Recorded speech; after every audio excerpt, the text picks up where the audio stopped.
Okay, I was just finished watching one of my friend's videos, Cat Flor, or whatever, Cecilia. Hi. And her video was about Osama bin Laden being dead. And I have something to say about that. I agree with what she said.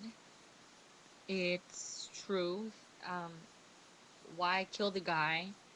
Yeah, kill him and he's gone, but it still doesn't change the fact that he did what he did. I mean, but then again, I can't. I'm not learned on what he really did, other than the whole mastermind of 9/11.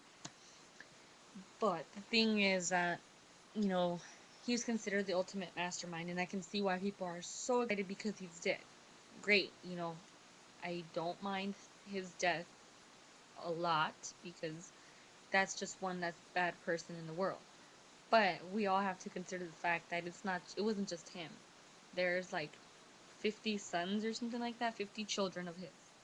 And their kids and their kids' kids and so on and so forth. And there's all this massive amount of followers that followed him and do follow him even still, who, upon hearing of his death,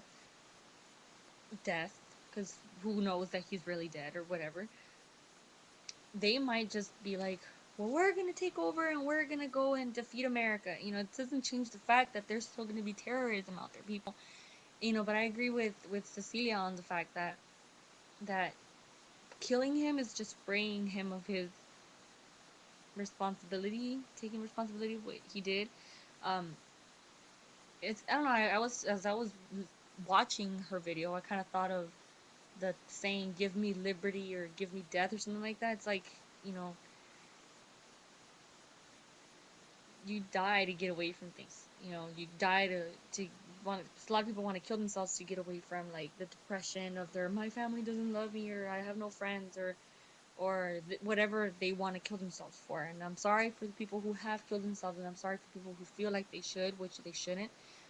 But it's like that's just like the easy way out. Like, you know, the cholo down the street killed my uncle last week, so I'm gonna go kill his uncle. It's like one death doesn't make up for another death.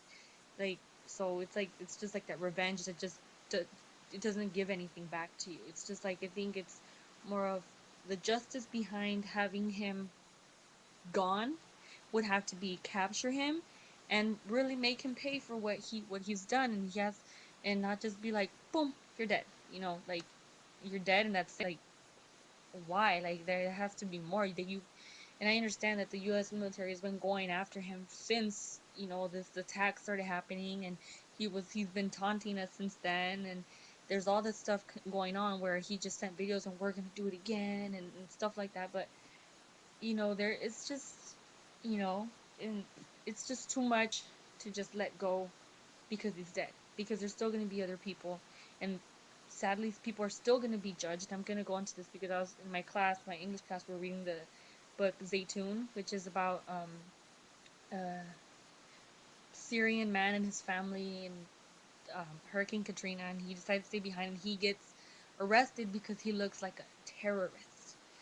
And that's another thing. It's like it's still not going to change the fact that we see a Muslim, we see, and oh, whatever. I'm not learned on the subject, like as I said before, because I don't know the religions and I don't know the different things. But it's still going to happen. People are still going to be prejudged because they wear their head scarves or because they look a certain way. Oh, I work at 7-Eleven, so that means I'm a terrorist or some stuff like that. Because it happens. Um, I just don't think it's gonna make much of a difference, and I think it just should. So they should have just really gone in there and gotten their money's worth. Think about it. All the taxpayers' money that I'm sure that they get, that the military gets to go out there and get all these awesome guns, big guns, to go and hunt for one man. One man for how long? Since 2001, I think. Is when, and they looked for him in caves, and they looked for him in mountains, and they looked for him in the desert. Where did they find him? They found him in his mansion. That seems kind of odd, don't you think?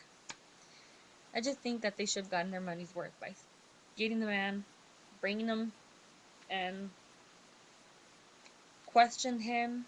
I don't want to say tortured him because then that wouldn't make us any better, because he's tortured so many families already with the deaths. But I don't know, that's what I have to say. Cecilia, I agree with you. And it's not going to change anything. His death is just going to make things worse. If it's not going to make anything better, it's just going to make things worse. I think there's going to be loads of people that follow him, actual terrorists that follow him, that are going to come up with the genius plan of doing something else to the US or to other countries or to wherever. It's just not going to change. It's not going to end. So I think people need to, not need to, but they should stop celebrating his death and really start thinking about what's going to happen next. Not to put fear in anybody's head, but that's the truth. See, yes.